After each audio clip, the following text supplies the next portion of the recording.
Assalamualaikum warahmatullahi wabarakatuh. Saya Hers Beno Arif dari Forum News Network. Siapa calon presiden dan calon wakil presiden pilihan Nasdem? Soal ini menjadi pembicaraan hangat dalam sebulan terakhir. Pengurus wilayah Nasdem sudah mulai diminta untuk menginventarisir dan mengajukan sejumlah nama yang akan mereka bawa pada rapat kerja nasional Partai Nasdem tanggal 15 dan sampai 17 Juni nanti. Nama-nama itu nanti akan disodorkan kepada Ketua Umum Nasdem, Surya Paloh, dan dia yang akan memutuskan siapa yang akan diusung oleh Partai Nasdem. Kalau melihat aspirasi dari sejumlah pengurus wilayah, nama Gubernur DKI Jakarta Anies Baswedan berada di urutan teratas. Namun masih ada nama-nama lain, termasuk seperti Ganjar Pranowo, bahkan nama Panglima TNI Jenderal Andika Perkasa juga masuk dalam radar capres-cawapres potensial Partai Nasdem. Ketua Pemenangan Pemilu Teritorial DKI Jakarta Banten, Effendi Khoiri, menyebutkan nama Anies Baswedan itu berada di urutan teratas. Ya, jadi dari aspirasi mereka ini, aspirasi kader di DKI Jakarta dan Banten, namanya memang paling dijagokan. Ini kata Effendi Khoiri barangkali berkaitan dengan kinerja dari Anies Baswedan yang mereka rasakan langsung ya, untuk mereka warga Jakarta dan juga di sekitarnya Banten, termasuk dalamnya Banten. Begitu juga halnya dengan Jawa Barat, Jogja, dan Aceh. Dari sekian banyak DPD, Dewan Pimpinan Daerah, mayoritas mengendaki Anies Baswedan. Itu kata Ketua DPW Partai Nasdem Jawa Barat, Saan Mustafa. Anies dekat dengan hati rakyat Aceh. Itu kata Ketua DPW Aceh, Teguh Taufikul Hadi. Soal Anies Baswedan bakal diusung Nasdem pada Pilpres 2024 ini sesungguhnya sudah lama menjadi spekulasi ya. Saat Megawati menjamu Prabowo makan siang ini, Anda masih ingat ya waktu itu menjelang masuknya Prabowo ke kabinet Jokowi Ma'ruf, ya, itu pada hari dan jam yang sama Surya Paloh bertemu dengan Anies Baswedan. Saat itu banyak yang menghubung-hubungkan sebenarnya Surya Paloh tidak cukup happy dengan masuknya Prabowo ke kabinet, walaupun sebenarnya Prabowo juga sudah pernah bertemu dengan Surya Paloh untuk meminta dukungannya masuk ke kabinet. Pada saat itu Surya juga menjamu Anies makan siang. Ini tempatnya nggak jauh, lokasinya tidak jauh, karena Prabowo bertemu dengan Megawati di kediaman Megawati di Jalan Tengku Umar di kawasan Menteng. Sementara Anies Baswedan dijamu oleh Surya Paloh di kantor DPP Nasdem di kawasan Gondang Dia. Jadi ini hanya sepelemparan batu saja jarak di antara mereka. Namun Surya saat itu kepada wartawan berkilah bahwa kalau kebetulan pertemuan dilaksanakan pada hari dan waktu yang sama itu ya hanya kebetulan saja. Dia menepis ada makna politik di balik itu semua. Dalam pertemuan di kantor DPP Nasdem, Surya Paloh memuji kinerja Anies sebagai Gubernur DKI Jakarta. Dan dia juga mengaku memberikan berbagai masukan. Bagi Surya Paloh dan keluarga besar Nasdem, Anies ini sesungguhnya bukanlah orang baru. Dia ini termasuk pendiri Nasdem saat masih menjadi organisasi kemasyarakatan ya. Hanya saja keberadaan Anies di Nasdem tidak berlanjut karena dia tidak bergabung ketika Nasdem berubah menjadi partai politik. Selama Anies menjabat sebagai gubernur, fraksi Nasdem di DPRD DKI juga selalu mendukung Anies.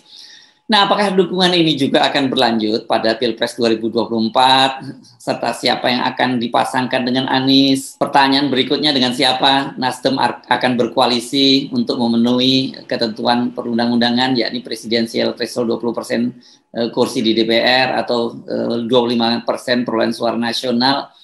Ini yang saya kira menarik untuk kita cermati. Pada Pilpres 2019, Nasdem itu memperoleh 59 kursi dengan jumlah suara 12,6 juta lah kita bulatkan, atau 12,6 juta ini atau 9,0% dari total suara nasional.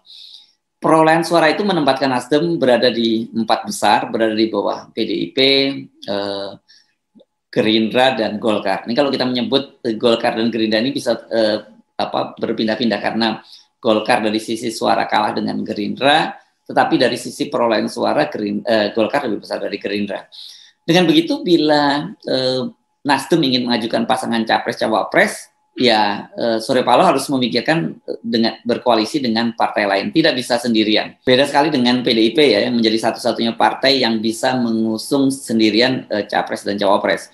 Nah, bila berkoalisi dengan partai-partai besar seperti PDIP yang mempunyai 128 kursi, Golkar 85 kursi, atau Gerindra 78 kursi, bahkan dengan PKB yang memiliki 58 kursi, itu Nasdem cukup hanya berkoalisi dengan satu partai. Total jumlah kursi di DPR RI saat ini kan sebanyak 575. Artinya kalau 20%-nya itu berjumlah 115 kursi ya. Dengan jumlah kursi Nasdem 59, Nasdem ini hanya membutuhkan tambahan kursi 56 kursi lagi. Di luar itu bila berkoalisi dengan Demokrat, misalnya yang memperoleh 54 kursi, atau PKS yang memperoleh 50 kursi, PAN 44 kursi, dan P3 19 kursi, maka Nasdem harus menggandeng dua parpol setidaknya ya. Apakah itu pilihannya bisa macam-macam, apakah dengan Demokrat plus PKS ataupun dengan PAN dan PKB. Tadinya sebenarnya ada tanda-tanda Anies ini akan menjadi capres pertama yang akan mendapatkan tiket. Koalisinya waktu itu adalah Nasdem, PAN, dan P3. Total jumlah kursinya itu 122 kursi, lebih dari syarat minimal 115 kursi. P3 ini memang yang paling santer dikabarkan akan mendukung Anies ya, di luar Nasdem. Sinyal itu setidaknya sudah muncul dari Dewan Pengurus Wilayah P3 DKI Jakarta yang secara terbuka menyatakan dukungan kepada Anies. Mereka bahkan sudah menggelar deklarasi. Begitu juga halnya dengan Partai Amanat Nasional. Ini ada tanda-tanda mereka sudah merapat ke Anies Baswedan. Banyak sekali memang suara-suara yang muncul dari kalangan internal PAN yang ingin mendukung Anies Baswedan. Bahkan Ketua Umum PAN, Zulkifli Hasan, kan pada waktu Idul Fitri kemarin, sholat Idul Fitri kemarin, dia mendampingi Anies Baswedan ya, salah satu politisi yang hadir di sana. Di waktu itu Anies Baswedan melaksanakan sholat Idul Fitri di Jakarta International Stadium. Namun skenario itu menjadi berantakan ya, ketika kemarin Ketua Umum Partai Golkar Erlangga Hartarto, kemudian Ketua Umum Suharto Mono Arfa bertemu. Mereka kemudian menyatakan membentuk koalisi Indonesia Bersatu. Memang orang agak kaget ini, kenapa mereka tiba-tiba membentuk koalisi semacam itu. Nah, diduga koalisi ini sesungguhnya merupakan upaya untuk menyabot tiket Anies Baswedan, dan sekaligus ini menjadi kendaraan Jokowi bila dia maju untuk 3 periode, untuk periode yang ketiga, atau kalau Jokowi tidak bisa maju untuk periode yang ketiga, itu akan digunakan oleh proksi Jokowi dan oligarki. Nah, yang disebut-sebut namanya adalah Ganjar Pranowo yang kemungkinan akan berpasangan dengan Erick Thohir, Menteri Negara BUMN ya. Walaupun sudah disabot, walaupun P3 dan PAN disandra bergabung dalam koalisi dengan Golkar, namun opsi Anies itu masih terbuka kok bila Nasdem serius mendukungnya. Masih ada pilihannya Demokrat, PKS, bahkan juga PKB. Tidak bisa memilih salah satunya ya, harus minimal 2 ya, apakah dengan Demokrat dan PKB atau dengan Demokrat dan PKS. Pertanyaannya siapa capres yang akan mendampingi Anies? Bila menggandeng Demokrat, maka kelihatannya syarat mutlaknya harus menggandeng Ketua Umum atau Sang Putra Mahkota Agus Harimurti Yudhoyono sebagai cawapres. Begitu pula bila menggandeng PKS, maka partai ini pasti akan memasang harga tinggi dengan memasang Ketua Majelis Syuro PKS, yakni Ustadz Salim Segaf Al-Jufri. Sementara kalau mau menggandeng PKB, maka syaratnya seperti kata Caimin ketika dia menyatakan dia bisa bergabung dengan koalisi Golkar, PKB, PAN dan P3, kata dia syaratnya dia harus jadi capresnya. Tapi saya kira Cak Imin ini hanya bercanda, nggak serius-serius amat. Nggak mungkin lah Cak Imin menjadi capres, dan partai mana yang mau mendukung Cak Imin jadi capres, karena elektabilitasnya walaupun juga didongkrak dengan berbagai cara juga masih sangat rendah ya. Soal siapa yang akan jadi cawapres ini menjadi soal yang sangat pelik bin muskil ya.